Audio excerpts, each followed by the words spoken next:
안녕하세요. 건강백세 송원장입니다. 오늘도 찾아와 주셔서 진심으로 감사드립니다. 오늘 주제는 많은 분들이 어렴풋이 알고 있지만 막상 자신의 이야기라고 생각하기는 쉽지 않은 그 이야기입니다. 바로 우울증입니다.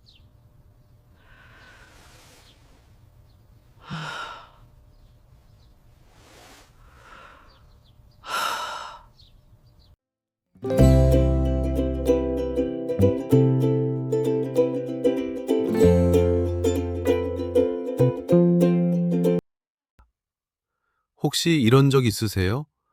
아침에 눈을 떴는데 오늘 하루를 시작하는 게 너무 무겁게 느껴진다. 딱히 슬픈 일이 없는데 눈물이 나거나 아무것도 하기 싫다. 예전엔 좋아하던 것들이 이제는 아무 재미가 없다. 주변에서는 그냥 의지 문제라고 하는데 나도 왜 이러는지 모르겠다. 이런 경험을 해보셨다면 오늘 이 이야기가 꼭 필요하신 겁니다. 우울증은 의지가 약해서 생기는 것이 아닙니다. 뇌에서 일어나는 실질적인 변화로 인한 질환이고 적절히 이해하고 관리하면 충분히 나아질 수 있습니다. 오늘은 우울증이 무엇인지, 왜 생기는지, 몸에는 어떤 영향을 주는지, 그리고 생활 속에서 어떻게 관리할 수 있는지 하나씩 말씀드리겠습니다. 먼저 우울증이 어떤 상태인지부터 정확히 짚고 가겠습니다. 우울증은 단순히 기분이 가라앉은 상태가 아닙니다. 세계보건기구 WHO는 우울증을 지속적인 슬픔, 흥미상실, 수면과 식욕의 변화, 피로감, 집중력 저하, 무가치감 등이 2주 이상 지속되는 상태로 정의합니다. 이 증상들이 일상생활을 방해할 정도여야 우울증으로 봅니다. 세계보건기구에 따르면 우울증은 전 세계 약 2억 8천만 명이 겪고 있는 질환이며 전 세계 장애의 주요 원인 중 하나입니다. 우리나라에서도 2021년 정신건강 실태조사에서 성인 100명 중 약 10절명이 평생 한 번 이상 주요 우울장애를 경험한다고 보고됐습니다. 결코 드문 일이 아닙니다. 그런데 우울증은 뇌 안에서 구체적으로 어떤 일이 일어나는 걸까요? 우울증과 가장 밀접하게 연관된 것이 뇌 신경 전달 물질의 불균형입니다. 뇌 안에는 뇌세포들이 서로 신호를 주고받을 때 사용하는 화학물질이 있습니다. 그중 세로토닌, 도파민, 노르에피네프린이 기분, 의욕, 에너지 조절에 핵심적인 역할을 합니다. 우울증이 있을 때는 이 물질들의 분비나 작용에 변화가 생깁니다. 2019년 국제신경정신 양리학 학술지에 발표된 연구에서 우울증 환자의 뇌에서 세로토닌 시스템의 기능 변화가 확인됐으며 이는 기분 조절에 직접적인 영향을 미치는 것으로 나타났습니다. 또한 우울증은 뇌 구조 자체에도 영향을 줍니다. 2021년 생물정신의학 학술지에 발표된 연구에 따르면 주요 우울장애 환자에서 기억과 감정 조절을 담당하는 해마와 전전두엽 피질의 부피가 감소하는 것이 관찰됐습니다. 특히 치료를 받지 않고 오래 지속된 경우에 이 변화가 더 뚜렷하게 나타났습니다. 우울증이 단순한 마음의 문제가 아니라 뇌의 실질적인 변화를 일으키는 질환이라는 뜻입니다. 뇌의 스트레스 반응 시스템도 관련됩니다. 만성적인 스트레스 상태에서 코르티솔이라는 스트레스 호르몬이 장기간 높게 유지되면 뇌세포에 손상을 주고 신경 전달 물질 균형을 무너뜨립니다. 2020년 신경과학 및 생물행동 리뷰 학술지에 발표된 연구에서 만성 스트레스와 코르티솔 과다 분비가 우울증 발생 유형을 높이는 주요 경로로 확인됐었습니다. 우울증의 원인은 한 가지로 딱 떨어지지 않습니다. 유전적 소인, 뇌 신경생물학적 요인, 심리적 특성, 환경적 스트레스, 신체 건강 상태 등 여러 요인이 복합적으로 작용합니다. 2017년 네이처 신경과학 학술지에 발표된 대규모 유전 연구에서 우울증에 관여하는 유전적 요인이 다수 발견됐으며 유전 요인이 우울증 위험에 약 30%에서 40% 기여하는 것으로 추정됩니다. 하지만 유전적 소인이 있다고 해서 반드시 우울증이 생기는 것은 아니며 환경과 생활 습관이 중요한 역할을 합니다. 우울증과 함께 이야기해야 할 것이 있는데 바로 우울증이 몸 전체에 미치는 영향입니다. 우울증은 마음만의 문제가 아닙니다. 우울증이 있을 때는 면역 기능이 변화합니다. 2019년 사이코뉴로이뮤놀로지 학술지에 발표된 연구에서 우울증 환자에서 체내 염증 지표인 사이토카인 수치가 높아지는 것이 확인됐습니다. 만성염증은 심혈관 질환, 당뇨, 대사 이상과도 연결됩니다. 실제로 우울증이 있는 분들은 심혈관 질환 위험이 높아지는 것으로 알려져 있습니다. 2017년 미국 심장학회 학술지에 발표된 메타 분석에서 우울증이 관상동맥 질환의 독립적인 위험 요인으로 확인됐으며 우울증이 있는 경우 심혈관 질환 발생 위험이 유의하게 증가했습니다. 수면에도 영향을 줍니다. 우울증이 있을 때는 잠들기 어렵거나 너무 일찍 깨거나 반대로 하루 종일 자고 싶은 상태가 됩니다. 수면 장애는 다시 우울 증상을 악화시키는 악순환을 만듭니다. 2020년 수면의학 리뷰에 발표된 연구에서 수면 장애와 우울증은 서로를 악화시키는 양방향 관계에 있음이 확인됐습니다. 식욕 변화도 흔합니다. 입맛이 없어 체중이 줄거나 반대로 과식으로 체중이 늘기도 합니다. 이 역시 신체 건강 전반에 영향을 주게 됩니다. 50대 초반의 여성분인데 명예퇴직 후 갑자기 생활 리듬을 잃으셨어요. 처음에는 쉬는 것이 좋았는데 어느 순간부터 아침에 일어나기가 너무 힘들고 하루 종일 소파에 누워 있어도 피곤하고 예전에 즐기던 텃밭 가꾸기도 전혀 하고 싶지 않으셨대요. 처음에는 나이 드니까 그런가 보다 하고 넘기셨는데 보건소 건강상담에서 우울감 선별검사를 해보셨더니 우울증 의심소견이 나왔습니다. 전문 상담을 통해 우울증으로 확인이 됐고 꾸준한 관리를 시작하셨어요. 그분이 이런 말씀을 하셨습니다. 의지가 없어서 그런 줄 알았어요. 나이 드니까 원래 그런 거라고 생각했죠. 그게 병이었다는 걸 알고 나서 오히려 마음이 좀 편해졌어요. 우울증은 의지의 문제가 아니라는 것, 정확히 알아야 제대로 관리할 수 있습니다. 그렇다면 우울증이 의심될 때 어떻게 스스로 확인해 볼 수 있을까요? 국제적으로 가장 많이 활용되는 우울증 선별 도구 중 하나가 PHQ-9입니다. 보건복지부와 각 보건소에서도 이 도구를 활용하고 있는데 지난 2주 동안 얼마나 자주 아래 문제들이 있었는지를 확인합니다. 일이나 여가 활동에서 흥미나 즐거움이 거의 없다. 가라앉는 느낌이나 우울감, 절망감이 있다. 잠들기 어렵거나 너무 많이 잔다. 피로감이나 기력이 없다. 식욕이 없거나 과식을 한다. 자신이 가치 없는 사람이라는 느낌이나 자기 자신을 탓하는 생각이 있다. 신문이나 텔레비전 같은 것에 집중하기 어렵다. 다른 사람들이 알아챌 만큼 느리게 움직이거나 반대로 너무 안절부절한다. 차라리 죽는 게 낫겠다거나 스스로를 해치는 생각이 있다. 이 중 여러 가지가 2주 이상 거의 매일 지속된다면 전문적인 평가를 받아보시는 것이 중요합니다. 우울증은 조기에 발견하고 관리할수록 회복이 빠릅니다. 중요한 것은 우울증 관리는 생활 습관과 전문적 도움이 함께 가야 한다는 점입니다. 생활 속에서 우울증에 도움이 되는 것들을 하나씩 말씀드리겠습니다. 운동이 우울증에 미치는 영향은 의학적으로 매우 잘 입증되어 있습니다. 2016년 미국 정신의학 학술지에 발표된 메타 분석에서 규칙적인 운동이 우울 증상을 유의하게 줄이는 것으로 나타났으며 그 효과는 경도에서 중등도 우울증에서 특히 두드러졌습니다. 운동을 하면 뇌에서 세로토닌과 도파민, 엔도르핀 분비가 늘고 뇌 유래신경 영양인자라고 불리는 BDNF 분비도 증가합니다. 이 물질은 뇌 신경세포의 성장과 회복에 관여합니다.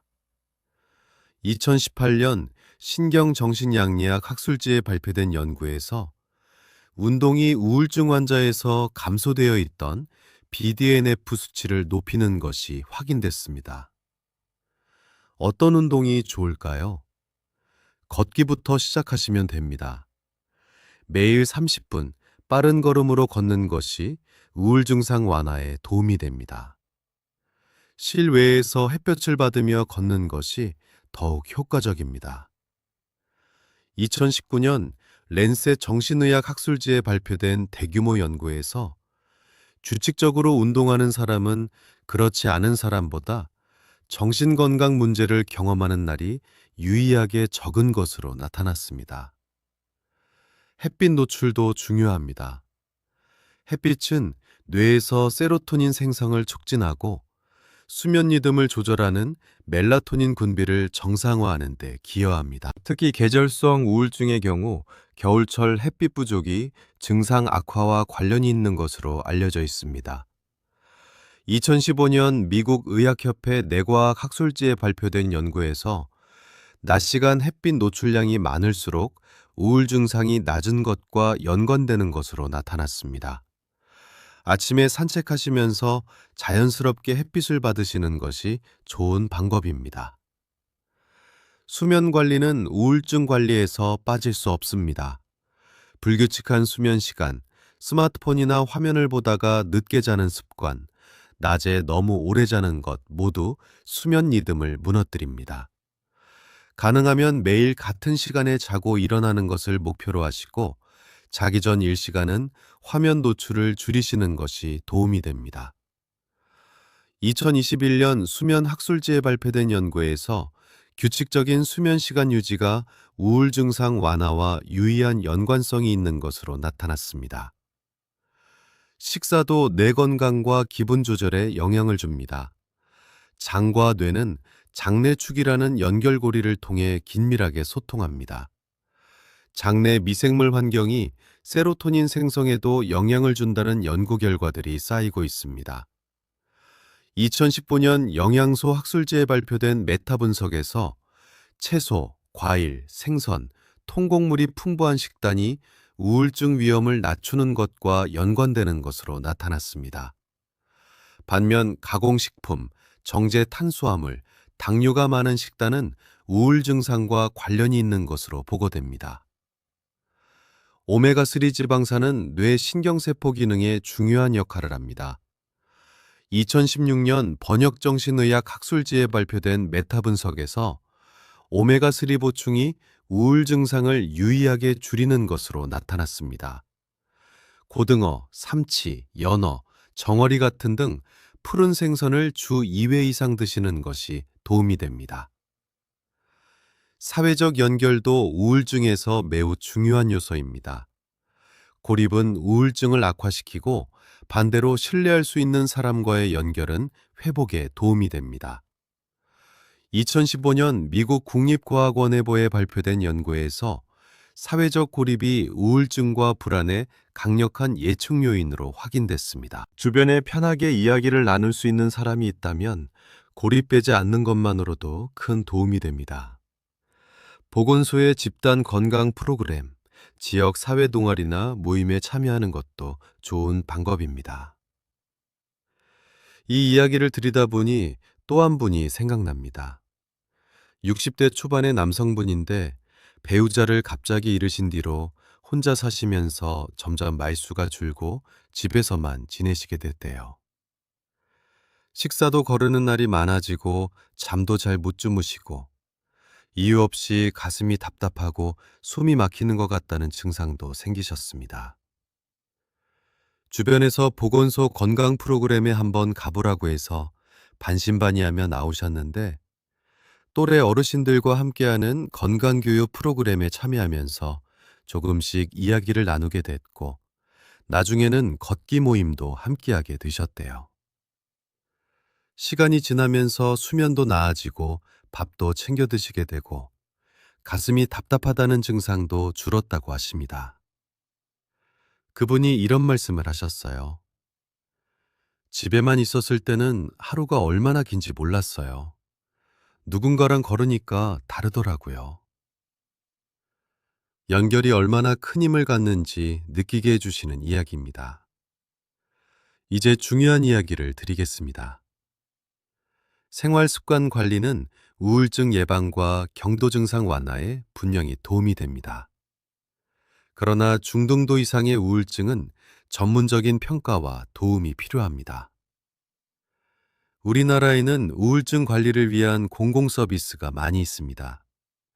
전국 각 지역 정신건강복지센터에서는 우울증 선별검사, 상담 프로그램, 사례관리 서비스를 무료 또는 저렴하게 받을 수 있습니다. 보건소에서도 정신건강 서비스를 운영하고 있으며 정신건강 위기상담 전화인 1577-0199는 24시간 무료로 이용할 수 있습니다. 자살예방 상담 전화 1393도 24시간 운영됩니다. 필요하다고 느껴지신다면 먼저 보건소나 정신건강복지센터를 방문해 상담부터 받아보시는 것을 권해드립니다. 마음 건강도 몸 건강처럼 검진이 필요합니다. 우울증을 오래 방치하면 일상생활 기능이 떨어지고 사회적 관계도 손상되며 신체 건강에도 복합적인 영향을 주게 됩니다. 반면 조기에 관리를 시작하면 회복이 훨씬 빠르고 삶의 질도 유지할 수 있습니다. 2013년 미국 정신의학 학술지에 발표된 연구에서 우울증의 조기 개입이 장기적인 회복 경과에 유의한 긍정적 영향을 미치는 것으로 나타났습니다. 우울증 관리에서 한 가지 더 기억하셔야 할 것이 있습니다. 바로 스스로를 탓하지 않는 것입니다. 우울증은 성격이 나쁘거나 약해서 생기는 것이 아닙니다. 뇌에서 일어나는 변화이고 다양한 요인이 복합적으로 작용한 결과입니다. 자신을 탓하는 것은 회복에 도움이 되지 않습니다. 오히려 내가 지금 힘들다는 것을 인정하고 필요한 도움을 찾는 것이 회복의 시작입니다. 2016년 임상심리학 리뷰에 발표된 연구에서 우울증 환자의 자기 비난이 치료 경과에 부정적인 영향을 미치는 요인으로 확인됐습니다. 오늘 말씀드린 내용을 정리해 드리겠습니다. 우울증은 뇌 신경 전달 물질과 신경회로의 변화로 인한 질환이며 전 세계적으로 매우 흔하고 신체 건강에도 복합적인 영향을 주는 상태입니다. 우울증은 의지의 문제가 아니라 뇌에서 실질적인 변화가 일어나는 것이며 조기에 관리할수록 회복이 빠릅니다. 지난 2주 동안 흥미상실, 지속적인 우울감, 수면 변화, 피로감 같은 증상이 여러 개 지속되고 있다면 우울증 성별 검사를 받아보시는 것이 좋습니다. 생활 습관에서는 매일 30분 걷기, 아침 햇빛 받기, 규칙적인 수면, 채소와 등 푸른 생선 중심의 식사, 사회적 연결 유지가 도움이 됩니다. 중등도 이상의 우울증은 전문적인 도움이 필요하며 보건소, 정신건강복지센터, 정신건강위기상담 전화 1577-0199를 활용하실 수 있습니다. 스스로를 탓하지 마시고 지금 힘들다는 것을 인정하는 것이 회복의 첫걸음입니다. 뇌도 몸의 일부입니다. 감기에 걸리면 약을 먹듯이 뇌가 힘들 때는 도움을 받는 것이 당연한 일입니다. 오늘 저녁, 어제보다 조금 일찍 불을 끄고 눈을 감아보세요. 내일 아침 10분만 밖에 나가서 햇빛을 받으며 걸어보세요. 그 작은 하루가 쌓이면 뇌가 바뀌고 뇌가 바뀌면 하루가 달라집니다. 오늘 영상이 도움이 되셨다면 구독과 좋아요 꼭 부탁드립니다. 주변에 요즘 많이 지쳐 보이거나 무기력해 보이는 분이 계시다면 오늘 이 이야기를 꼭 공유해 주세요. 댓글로 오늘부터 실천할 것 한 가지만 남겨주세요. 여러분의 작은 변화 하나가 마음을 지키고 건강한 내일을 만들어 갑니다. 다음 시간에도 여러분의 건강을 지키는 꼭 필요한 이야기를 가지고 오겠습니다. 건강백세 송원장이었습니다. 항상 건강하세요. 감사합니다.